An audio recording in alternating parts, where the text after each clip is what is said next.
ጤና ይስጥልን ውድ ተመልካቾቻችን ከናሁ ቴሌቪዥን ዘወትር በዚህ ሰዓት ወደ እናንተ የሚደርሰው የሀገር ቤትና የባህር ማዶ ስፖርታዊ መረጃችን ከዚህ ሰዓት ጀምሮ ወደ እናንተ ይደርሳል። አዘጋጁ ገዛይ እንዱላ ነኝ። የካሜራ ባለሙያችን ደግሞ ዘካሪያስ አይሉና ኦብሳ ሱራ ከኛ ጋር ቆይታ ያደርጋሉ። ለዛሬ ዕለተ ማክሰኞ መጋቢት 16 2017 ዓ.ም የተለያዩ ስፖርታዊ መረጃዎች ወደ እናንተ እየደረሱ ነው የሚዘልቀው ማለት ነው።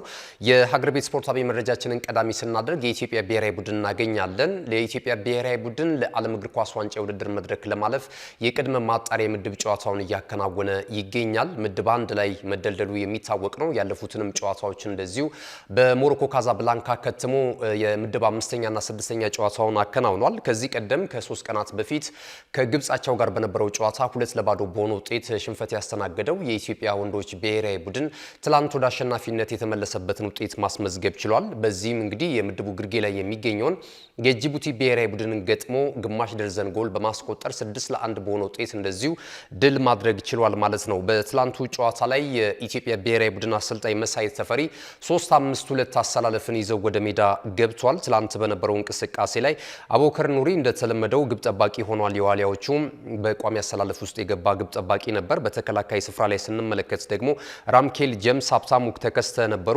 የአማካኝ ስፍራ ተጫዋቾችን ስናይ ደግሞ በረከት ደስታ፣ በረከት ወልዴ፣ መሐመድ አበራ፣ ያሬድ ካሳይ ሆኗል። የፊት መስመሩን ደግሞ እንደዚሁ አብዱል ከሪም ወርቁና አቡበከር ናስር እንደዚሁ ይዘውት ገብቷል ማለት ነው። በትላንቱ እንቅስቃሴ ላይ ተጋጣሚው የጅቡቲ ብሔራዊ ቡድን ደግሞ አሰልጣኝ አብዱራህማን ኖኬ ሃዲ የእኚህ 44 ዓመት አሰልጣኝ ደግሞ እንደዚሁ 4-1 አሰላለፍን በትላንቱ ጨዋታ ላይ ይዘው ወደ ሜዳ ገብተው ነበረ።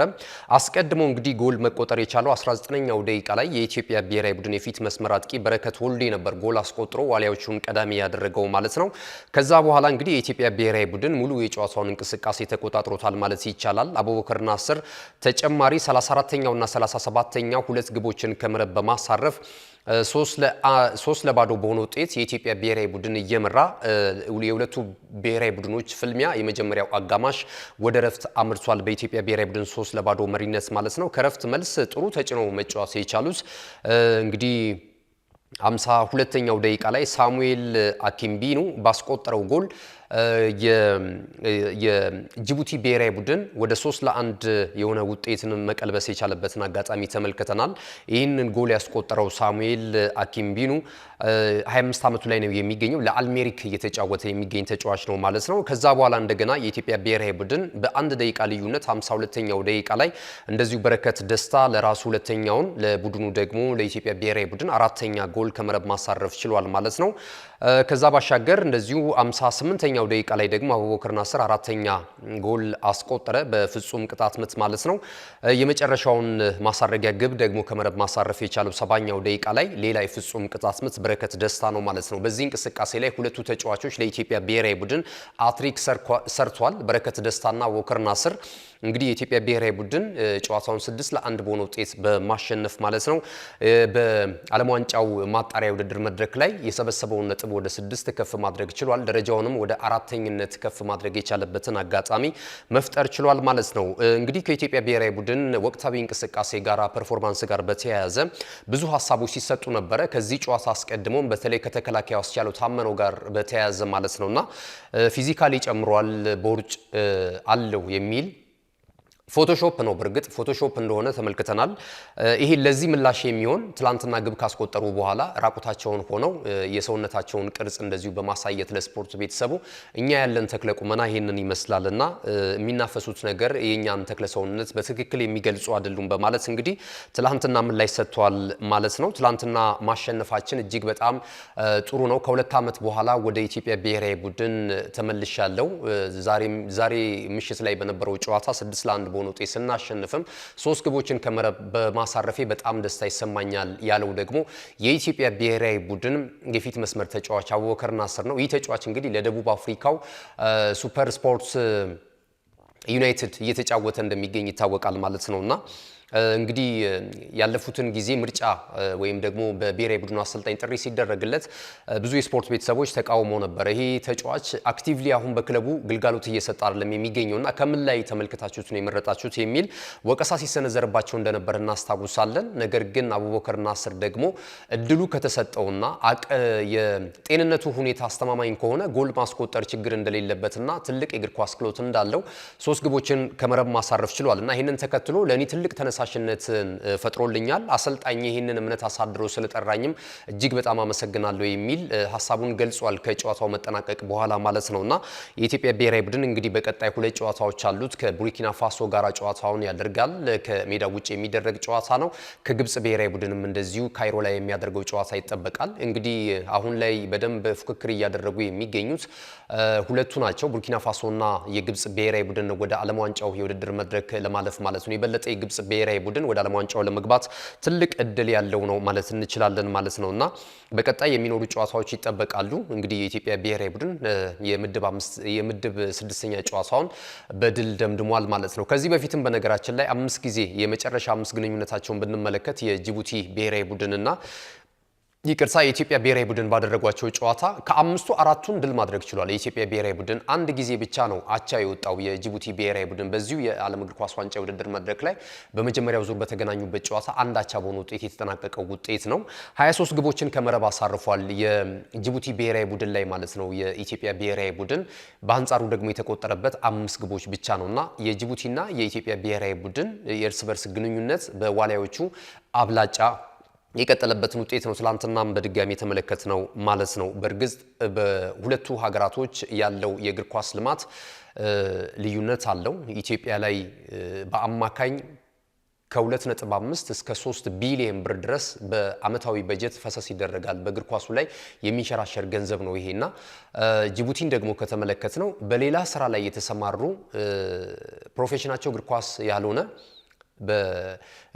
በልዩ ልዩ ስራ ላይ ያሉ ሰራተኞች ናቸው መጥተው እግር ኳስ ጨዋታቸውን የሚያደርጉት ጎን ለጎን እና ያን ያህልም ገንዘብ ኢንቨስት የሚደረግበት እንዳልሆነ መረጃዎች እየወጡ ነው የሚገኙት። በእርግጥ ትልልቅ ተጫዋቾችን በአውሮፓ ያሉ ተጫዋቾች ወደዛ መጥተው የሚጫወቱ አፍሪካውያን ተጫዋቾች እንዳሉ እናስታውሳለን። ከዚህ በፊት አሌክሳንደር ሶንግን የአርሰናሉን ተጫዋች እንደዚሁ እንደነበረ ማስተዋወስ እንችላለንና እንግዲህ ትላንትና 6-1 በሆነ ውጤት የኢትዮጵያ ብሔራዊ ቡድን ጨዋታውን ድል ማድረግ የቻለበትን አጋጣሚ ተመልክተናል ማለት ነው።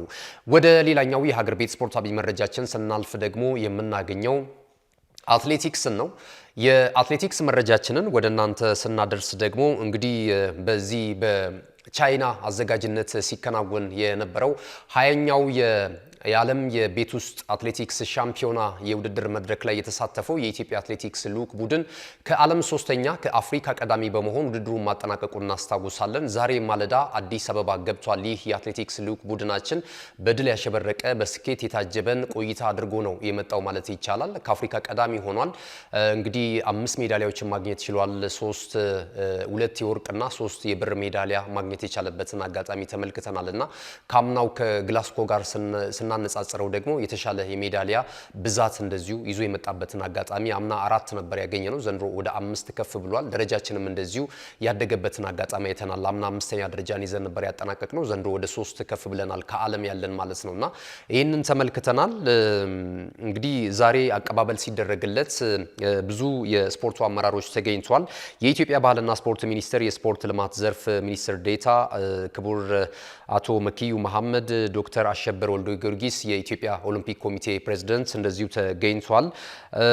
የኢትዮጵያ አትሌቲክስ ፌዴሬሽን የወቅቱ ፕሬዝዳንት ኮማንደር አትሌት ስለሺ ስህልን ጨምሮ ስራ አስፈጻሚዎችና ልዩ ልዩ አካላት ተገኝተው እንግዲህ የአበባ ጉንጉን አበርክተውለታል። በቤልቪዩ መገናኛ አካባቢ በሚገኘው ሆቴል ደግሞ እንደዚሁ የማበረታቻ ሽልማት አሁን ረፋን ላይ እየተከናወነለት ይገኛል ማለት ነው። አትሌቶቻችን ጥሩ ድል ነው ያመጡት። እንኳን ደህና መጣችሁ ማለት እንፈልጋለን በናሁ ስፖርት አማካኝነት።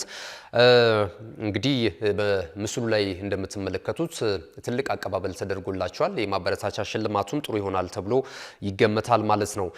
እንግዲህ የሀገር ቤት ስፖርታዊ መረጃዎቻችን እዚህ ላይ ገታ እናደርጋለን። በተከታይነት ወደ ባህር ማዶ ስፖርታዊ መረጃዎቻችን ነው የምናልፈው። ከመሸጋገሪያው በኋላ ተመልሰን እንመጣለን። ካሽጎ በየትኛውም ዓለም ሆነው በማንኛውም ሰዓት ለወገኑ የሚደርሱበት ፈጣን የገንዘብ መላኪያ ተከፈተሎ። ማስተርና ቪዛ ካርዶን በመጠቀም ከ5 እስከ 20 ዶላር የሚልኩበት አዲስ የገንዘብ መላኪያ መንገድ። ካሽጎን ለየት የሚያደርገው የትኛውም የገንዘብ ዝውውር በፍጥነት አገልግሎት ከመስጠቱም ባሻገር ለማንኛውም አገልግሎት ምንም አይነት ክፍያ አለመጠየቁ ነው። በሀገራችን ታሪክ ገንዘብን ከውጪ ወደ ሀገር ቤት በማስተላለፍ በመተግበሪያ መልክ አገልግሎት መስጠት የጀመረው የመጀመሪያው ሀገር በቀል የገንዘብ መላኪያ ዘዴ ካሽጎ ከ4500 በላይ ባሉ የባንክ ቅርንጫፎች አገልግሎት እየሰጠ ይገኛል።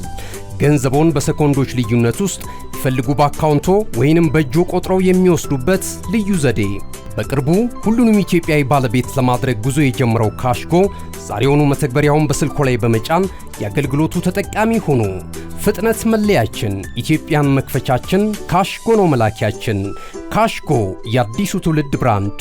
ተመልሰናል። ክቡራትና ክቡራን ተመልካቾቻችን እየተከታተላችሁን ስላላችሁ እጅግ በጣም እናመሰግናለን። ናሁ ቴሌቪዥን ላይ የሚተላለፉ የመዝናኛ የማህበራዊ እንዲሁም የፖለቲካ የተለያዩ ጉዳዮችን ዓለም ላይ የሚከወኑትን ትኩስና አዳዲስ መረጃዎችን ለማግኘት በዲኤስቲቪ 481 ላይ ታገኙናላችሁ። ከዛ በተጨማሪ ደግሞ በማህበራዊ ሚዲያ አክቲቭሊ እየተንቀሳቀስን እንገኛለን። ልዩ ልዩ መረጃዎችን እያደረስን ነው የምንገኘው። ዩቲዩብ ቻናላችን ከ360 ሺህ በላይ ተከታዮች አሉት። ላይክ፣ ሼር፣ ሰብስክራይብ እያደረጋችሁ እነዚህ ወቅታዊና አዳዲስ መረጃዎች እንዲደርሳችሁ ማድረግ ትችላላችሁ። እየጋበዝናችሁ እንገኛለን። በቲክቶክ፣ በፌስቡክ፣ በሁሉም የማህበራዊ ሚዲያ ላይ እየሰራን ነው እየደረስን ነው የምንገኘው ማለት ነው። በመላው ዓለም ያላችሁ የናሁ ቴሌቪዥን ተከታታዮች በእነዚህ አማራጮች ልታገኙን ትችላላችሁ። ስፖርታዊ መረጃዎቻችን ይቀጥላሉ። የባህር ማዶ ስፖርታዊ መረጃዎቻችንን በተከታይነት ወደ እናንተ የምናደርስ ነው የሚሆነው። የአፍሪካ መረጃችንን መንደርደሪያ እናደርጋለን። ወደ ዓለም እግር ኳስ ዋንጫ ውድድር ለማለፍ እንግዲህ ከኢትዮጵያ ብሔራዊ ቡድን ባለፈ ሌሎቹም 54 የአፍሪካ ሀገራት ብሔራዊ ቡድኖች እንደዚሁ በ9 ምድብ ተከፍለው ውድድራቸውን እያከናወኑ ይገኛሉ። ትላንትም የተደረጉ ጨዋታዎች አሉ። ዛሬ ደግሞ የምድብ 6ኛ የመጨረሻ ጨዋታዎች የሚከናወኑ ነው የሚሆነው። ከምሽት 1 ሰዓት ጀምሮ እስከ ምሽት 4 ሰዓት ድረስ የሚደረጉ ተጠባቂ ጨዋታዎች አሉ። ምሽት 1 ሰዓት ላይ የሚደረጉ ጨዋታዎችን ጠቁማችሁ ቤኒን ከሳውዝ አፍሪካ ጋር ጨዋታቸውን ያደርጋሉ። የሁለቱ ብሔራዊ ቡድኖች ጨዋታ ጥሩ እንቅስቃሴ ሊታይበት እንደሚችል እየተገመተ ይገኛል። የቤኒን ብሔራዊ ቡድን ሁለተኛ ደረጃ ላይ ነው የሚገኘው። የኢትዮጵያ ይቅርታ እንደዚሁ ሩዋንዳ ከሌሴቶ በዚሁ ሰዓት ጨዋታቸውን ያደርጋሉ። ዩጋንዳ ከጊኒ፣ ናይጄሪያ ከዚምባብዌ፣ አንጎላ ከኬፕ ቨርዲ በተለይ የሚደረገው ጨዋታ በጣም ተጠባቂ ነው። ኬፕ ቨርዲና አንጎላ አንደኛና ሁለተኛ ደረጃ ላይ የሚገኙ ብሔራዊ ቡድኖች ናቸው። በኢትዮጵያ ብሔራዊ ቡድን ምድብ 1 ላይ የተደለደለችው ግብጽ በሜዳዋ ካይሮ ላይ እንደዚሁ ሴራሊዮንን ምሽት 4 ሰዓት ላይ ታስተናግዳለች።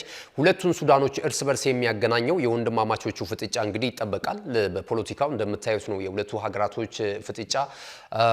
እንዲሁም ሱዳን ራሷን ችላ ደግሞ በሁለት ቡድን እየተመራች ይሄንን አሁን ያዘው ይሄ ፈጥኖ ደራሹ አሁን ያዘው እየተባለ የፖለቲካ ጡዘት ውስጥ ነው የምትገኘው የሱዳን ሪፐብሊክ ማለት ነውና ነገር ግን በእግር ኳሱ እጅግ በጣም አስገራሚ በእንዲህ አይነት የፖለቲካ ውጥረት ውስጥ ሆኖ ደግሞ አስገራሚ ውጤት እያደረጉ ይገኛሉ። ለአፍሪካ ዋንጫ ውድድር መድረክ ማለፋቸውን አስቀድመው ማረጋገጣቸውን እናስታውሳለን። አሁን ደግሞ ወደ ዓለም ዋንጫው ለመግባትም ምድቡን በአንደኝነት እየመራች ነው የምትገኘውና ከሁለት ቀናት በፊት ከሴኔጋል ብሔራዊ ቡድን ጋር ያደረገችውን ጨዋታ በ0-0 በሆናቸው ውጤት በማጠናቀቅ አሁን ምድቧን በመሪነት ያስቀጠለችበትን ውጤት እየተመለከትን እንገኛለን። ሁለቱን ሱዳኖች ያገናኘው የሱዳን ሪፐብሊክ እና ሳውዝ ሱዳንን ያገናኘው ጨዋታ ምሽት 4 ሰዓት ላይ ይደረጋል። ይሄ ከባድ ፍልሚያ ነው። ሱዳን በተለይ ካሸነፈች ደግሞ የሱዳን ሪፐብሊክ ካሸነፈ ደግሞ ዋናዋ ሱዳን ማለት ነውና ካሸነፈች ደግሞ ነጥቧን የበለጠ ከፍ የምታደርግበት ወደ ዓለም ዋንጫው ለመግባት የበለጠ አንድ እግሯን የምትሰድበት አጋጣሚ እንዳለ እየተገለጸ ነው የሚገኘው ማለት ነው። የነዚህ የሁለት ብሔራዊ ቡድን ጨዋታ እንግዲህ 4 ሰዓት ላይ ይደረጋል። ደቡብ ሱዳንም በተመሳሳይ ጥሩ እንቅስቃሴ እያደረገች ትገኛለች። ምንም እንኳን ነጥቧ ያሽቆለቆለ ሆኖ የምድቡ ግርጌ ላይ ብትገኝም እግር ኳሳዊ አጠቃላይ የስፖርት ልማቷ ግን የተሻለ ነው በአንጻራዊነት ከኛ አንጻር ስናየው ራሱ ማለት ነው ከኢትዮጵያ አንጻር ስናየው ማለት ነውና እነዚህን ጉዳዮች እየተመለከትን እንገኛለን። እንግዲህ የአፍሪካ መረጃችን ይሄንን ይመስላል። ወደ አውሮፓ መረጃችን እናምራ ወደ ዓለም ዋንጫው ለማለፍ እንደዚሁ የአውሮፓ ሀገራትም ጨዋታቸውን በማድረግ ላይ ይገኛሉ። ትላንት የተደረጉ ጨዋታዎች አሉ። ለምሳሌ የእንግሊዝ ብሔራዊ ቡድን ከላቲቪያ ጋር ያደረጉትን ጨዋታ ሶስት አናብስቶች የእንግሊዝ ብሔራዊ ቡድን 3-0 በሆነ ውጤት ጨዋታውን ማሸነፍ ችሏል። አሰልጣኝ ቶማስ ቱኸል ነው ይህን ብሔራዊ ቡድን እየመሩ የሚገኙት። እንግዲህ ክሊን ሺት ማስጠበቅ ችሏል። ሁለቱን ተከታታይ ጨዋታቸውን እንደዚሁ በድል ማጠናቀቅ ችሏል ማለት ነው። ይህ ለአሰልጣኝ ቶማስ ቱኸል ትልቅ መነሳሳትን ሊፈጥርላቸው እንደሚችል እየተገመተ ነው የሚገኘው። ከዚህ በፊት በተለያዩ ክለቦች በዋና አሰልጣኝነት እናውቃቸዋለን። በቼልሲ በ21 የአውሮፓ ቻምፒየንስ ሊግ የውድድር መድረክን ማምጣታቸውን እናስታውሳለን። የዋንጫ ክብር አሳክተዋል። ከዛ ባለፈ በባየር ሙኒክ እንደዚሁ ያልሳካ ጊዜም ቢሆን እንደነበራቸው ማስተዋስ ይቻላል። እንደዚሁ ሌሎችንም ቡድኖች ይዘው አይተናቸዋል ማለት ነው አሰልጣኝ ቶማስ ቱኸል። አሁን እንግዲህ ወደ እንግሊዝ ብሔራዊ ቡድን ደግሞ መተው እየተመለከትናቸው ነው የምንገኘው ማለት ነው። እንግዲህ ትላንትና ሶስቱ ግቦች ሲቆጠሩ ሬስ ጄምስ፣ ሃሪ ኬን እና ኤዜ 76ኛው ደቂቃ ላይ የሶስቱ አናብስቶችን ያሸናፊነት ሶስቱን ግቦች ከመረብ ማሳረፍ ችለዋል ማለት ነው። ሌሎችም ጨዋታዎች ተደርገዋል በምሽቱ ላይ። ሊቱዌኒያ ከፊንላንድ ያደረጉት ጨዋታ 2-2 በሆነ ውጤት ተጠናቋል። ይህንን አስቀድሞ ፊንላንድ ጨዋታው እንደተጀመረ 2 ግቦችን ከመረብ አሳርፋ 2-0 በሆነ ውጤት ጨዋታውን ትመራ ነበረ።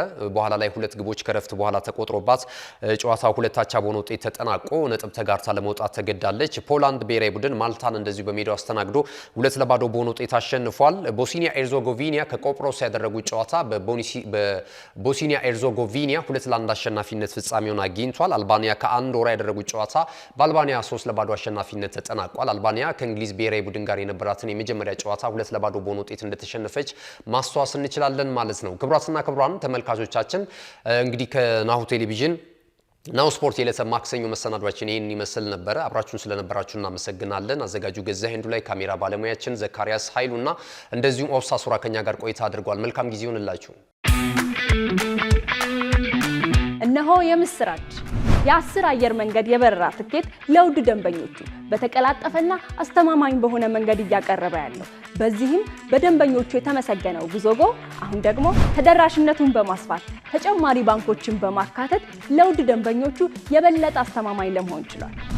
የጉዞጎን አፕሊኬሽን ከአፕ ስቶር ወይም ከፕላይ ስቶር በማውረድ የመነሻና የመድረሻ ከተማዎትን መርጠው ዋጋ አወዳድረው የሀገር ውስጥም ሆነ ዓለም አቀፍ በረራ ማድረግ ካሰቡ የበረራ ትኬቶን ክፍያ በአቅራቢያው በሚገኙ ባንኮች አንድም በአካል በመሄድ ወይም በኦንላይን የክፍያ አማራጮች ክፍያዎትን በመፈጸም የበረራ ትኬቶን በእጅ ያስገቡ።